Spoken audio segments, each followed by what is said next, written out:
할렐루야. 오늘은 11월 27일 월요일입니다. 오늘 우리에게 주신 하나님 말씀은 욥기 21장 19절의 말씀입니다.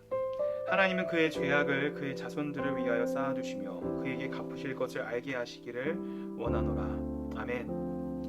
우리는 욥기를 보면서 분명히 지난번에도 읽었던 내용인데 비슷한 내용이 나오는 것을 느낄 때가 있을 겁니다. 왜냐하면 실제로 욥기는 어떤 한 이야기가 계속해서 전개되는 중에 반복되는 이야기의 구조이기 때문입니다. 욥과 그 욥의 세 친구들의 논쟁이 주고받아지면서 욥의 세 친구들의 이야기, 그리고 그것에 대한 욥의 항변, 이 이야기가 이 욥기의 대부분을 차지하고 있기 때문이죠. 이 욥의 세 친구들은 사실 다 비슷한 이야기를 하곤 합니다. 욥에게 이렇게 말하는 거죠.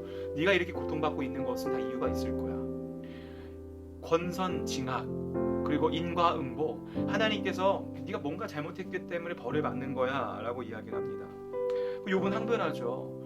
난 하나님 앞에 의롭게 살았어. 하지만 친구들은 또 말하는 겁니다. 너도 모르는 사이에 네가 죄를 졌을 거야. 실제로 욥의 친구들은 욥이 하지 않았던 일까지 끄집어내며 하나님 앞에 네가 범죄했다고 회개하라고 이야기를 하곤 합니다. 욥은 여전히 이해가 되지 않았습니다. 욥은 몸부림쳤습니다. 욥은 계속해서 묻습니다. 하나님 앞에 원망도 하고, 물론 욥기 가장 초반에서는 주신 것도 여호와시오, 취하신 것도 여호와시니 모든 것을 주님께서 마음대로 하십시오, 주님께서 맡깁니다, 이런 고백을 하긴 했지만 시간이 갈수록 욥도 하나님 앞에 이해할 수 없는 이 상황 가운데 원망하기도 하고 때로는 탄식을 하기도 합니다. 여러분, 크리스토퍼라고 하는 욥기를 연구한 신학자가 있는데 그 신학자가 욥이 고난당한 이유에 대해서 정확히 이렇게 말합니다. 욥은 자신의 죄 때문에 벌을 받는 것이 아니다. 정확히 반대다. 욥이 고난당한 정확한 이유는 그가 두드러지게 경건했기 때문이다. 맞죠? 욥이 적당히 하나님을 사랑했다면, 하나님을 만약에 하나님의 능력과 하나님의 사랑을 이용하는 사람이었다면 이런 고난은 시작하지도 않았을 겁니다. 여러분, 혹시 솔깃하십니까?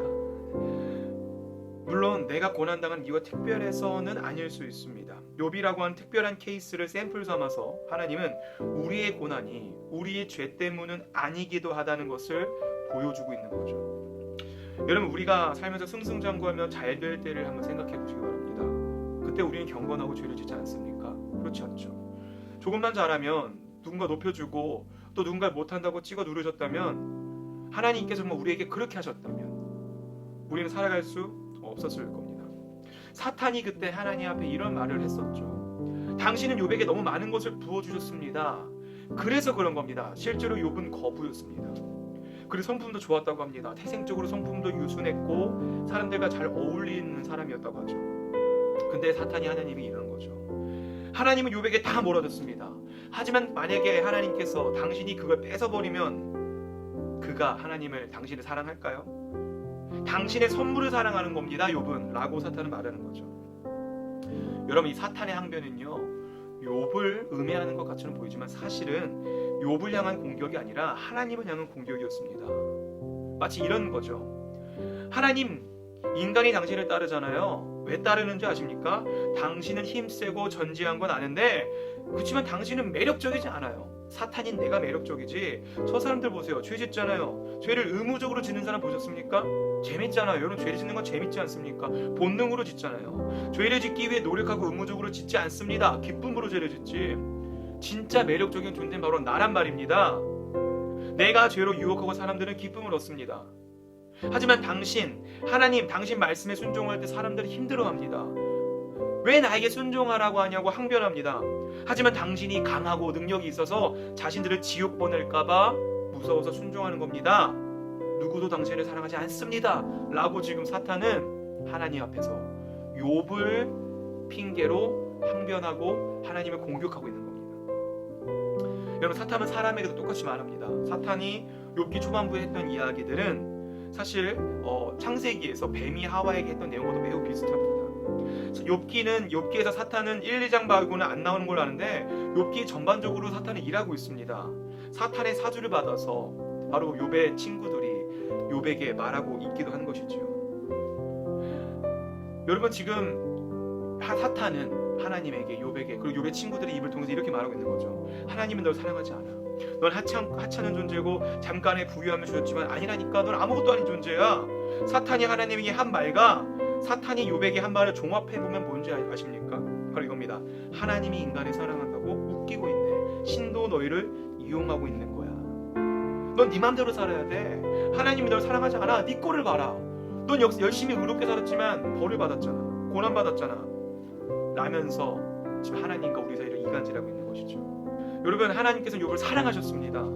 욥이 하나님으로부터 얻게 될 것이 있어서 사랑한 것은 절대 아니지만 하나님 자체만을 전적으로 사랑한 것도 아니었죠.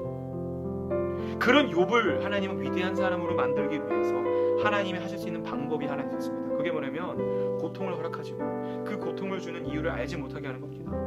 우리에게 적용해 볼까요? 우리는 하나님을 사랑하고 있습니까? 혹은 이용하고 있습니까? 사탄의 그 고소를 우리에게 적용한다면요, 여러분, 정말 우리는 하나님을 아름다운 분으로 받아들이고만 계십니까? 아니면 하나님 이용하고 있습니까? 사실 솔직히 말해서 하나님이 우리에게 주신 것도 있고 은혜도 알게 하시고 복도 주시고 삶을 윤택하게 하시니까 그 선물이 달콤하니까 하나님을 사랑하는 것이 있지 않습니까?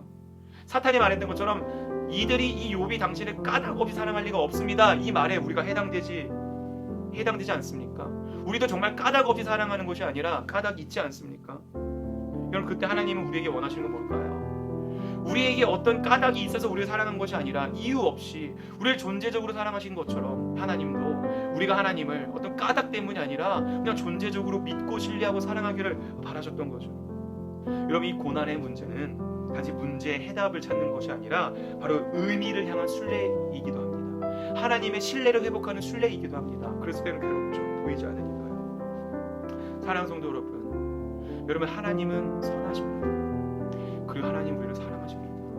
여러분, 이 믿음이 우리에게 있을 때 악인의 형통함을 볼지라도 우리들이 고난이 찾아올지라도 그 가운데서 우리가 그 원망하고 신음하고 때는 주님을 탄식하지만 그 과정을 통해서 우리가 궁극적으로 붙잡아야 되는 것은 그래도 우리 하나님은 신실하셔, 선하셔, 그분은 날 사랑하셔 라는 그 고백이 바로 욥기의 이 분투를 통해서 우리가 배울 수 있는 것이죠. 우리들 또한 때론 고난 중에 허덕이지만 결국은 그래도 주님은 선하시다라고 고백할 수 있는 저와 여러분 되시길 주님의 이름으로 축복합니다. 기도하겠습니다. 하늘에 계신 우리 아버지여, 이름이 거룩히 여김을 받으시오며 나라가 임하시오며 뜻이 하늘에서 이루어진 것 같이 땅에서도 이루어지이다. 오늘 우리에게 일용할 양식을 주시옵고 우리가 우리에게 죄 지은 자를 사하여 준 것 같이 우리의 죄를 사하여 주시옵고 우리를 시험에 들게 하지 마시옵고 다만 악에서 구하시옵소서. 나라와 권세와 영광이 아버지께 영원히 있사옵나이다. 아멘.